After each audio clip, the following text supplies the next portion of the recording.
زندگی میں کچھ چیزیں ہمارا پیچھا نہیں چھوڑتی، کچھ غلطیاں جو ہم بھول نہیں پاتے، کچھ تکلیفیں جو ٹھہر جاتی ہیں، اور کچھ لوگ جو یاد رہ جاتے ہیں۔ کبھی کبھی دل چاہتا ہے اتنی لامعنی باتیں کی جائیں کہ بھڑاس بھی نکل جائے اور کوئی کچھ سمجھ بھی نہ پائے۔ میرا دل کرتا ہے ہر اس شخص کی کہانی سنوں جس نے محبت میں سکون گنوایا ہے اور اب درد کو الفاظوں کی چادر میں لپیٹتا ہے۔ یاد رکھو تم پھول نہیں، تم لڑکی ہو، تمہیں کسی بھی شے سے تشبیہ دینے والا بلا کا جھوٹا شخص ہے، تم سا جہاں میں کوئی دوسرا نہیں۔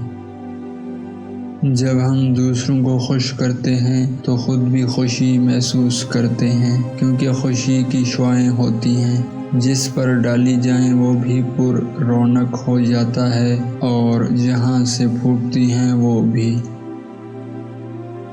کسی خاتون کے باحجاب ہونے کا مطلب یہ نہیں کہ اس کو بہترین لباس زیب تن کرنا، سجنا سورنا، آرائش کرنا نہیں آتا، بلکہ وہ جانتی ہے کیا پہننا ہے، کہاں پہننا ہے اور کس کے لیے پہننا ہے۔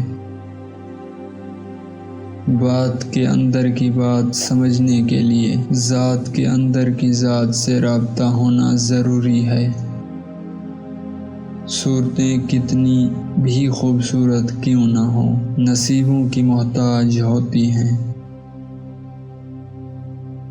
اور مشکل تب ہوتی ہے جب دل و دماغ کی سوئی ایک جگہ اٹک جاتی ہے۔